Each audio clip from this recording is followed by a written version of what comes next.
All right. So I've been thinking about this all day because I've had a pretty rough freaking day. So I work on air conditioners for a living. I do commercial, residential. And so what we're going to talk about today is residential. So if you're a customer and you're wondering how you should conduct yourself when we come to work on your stuff, I got a few pointers. And also, I had to learn some of this myself because I've always done my own work, but there is a few things that I don't do.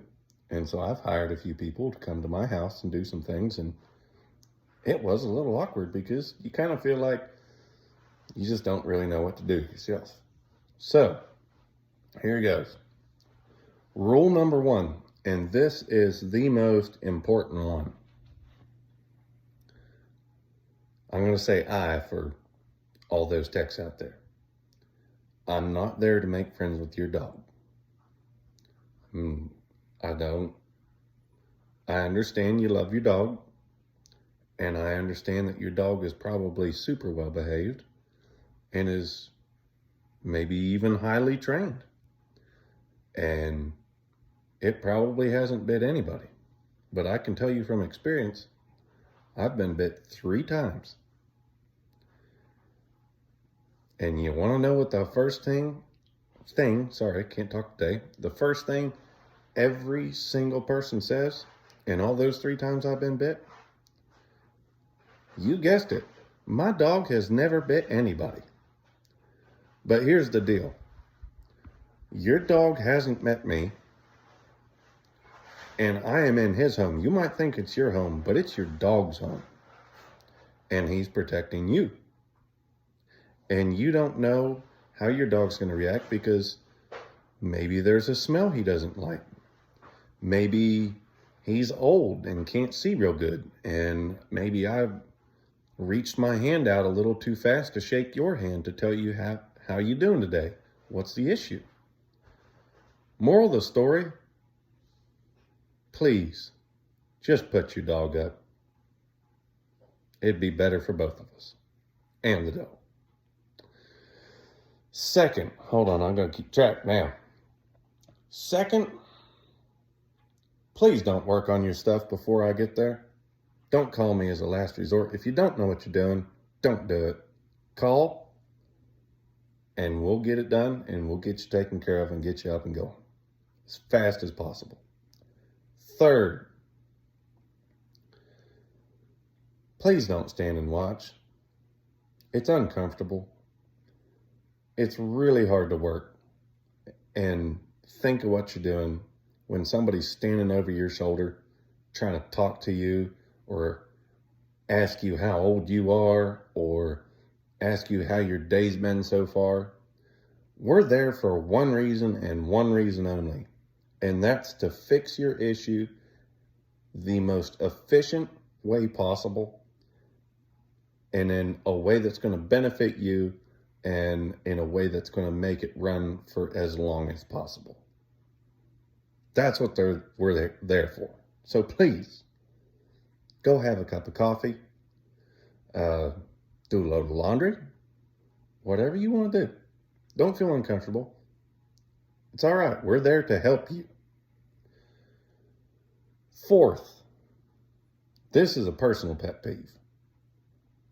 Please do not lock the door after we've come inside. It's weird. It just is. It's weird. I'll leave it alone. I'll leave it at that. Fifth, if there's a bunch of stuff in front of where we need to get to, once you realize that we are going to have to work on your HVAC equipment,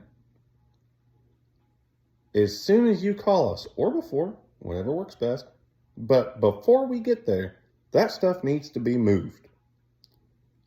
I don't work for 2 men in a truck. You understand? I'm not a moving company.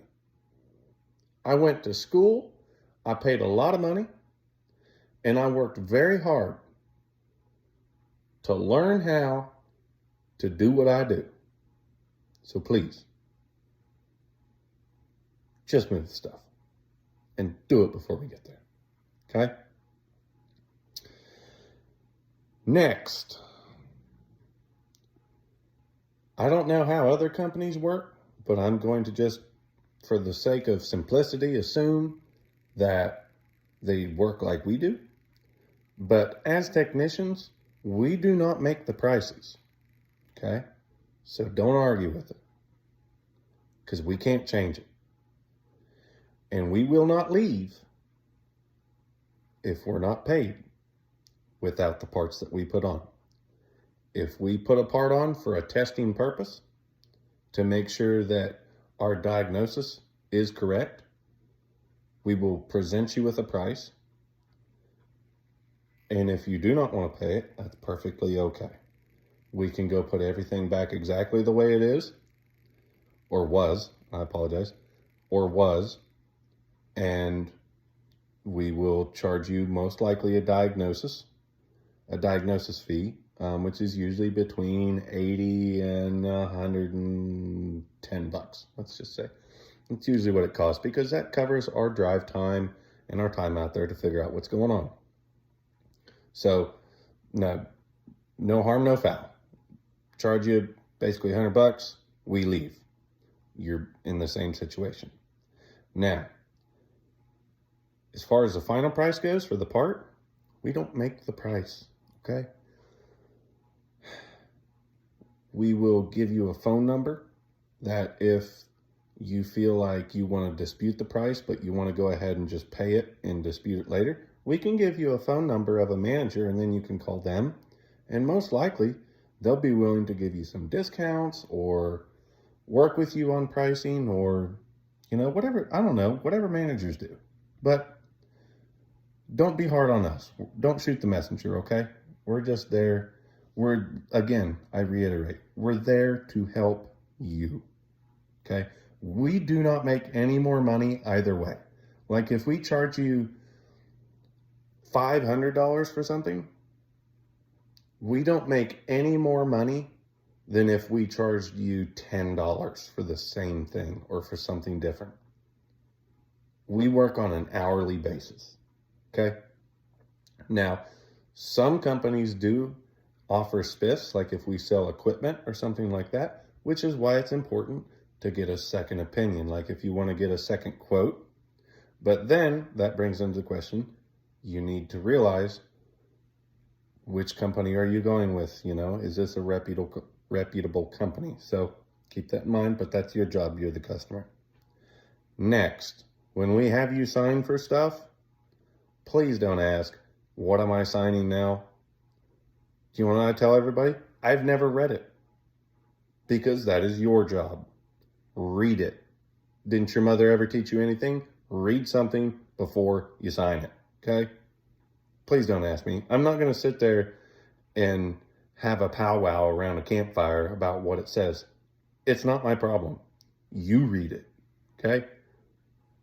It most likely says, I did my job, you're going to pay because I did a service and I didn't burn your house down in the process. Okay? I think that's it. If I come up with more, I'll make a part 2. Thank you. Have a good rest of your day.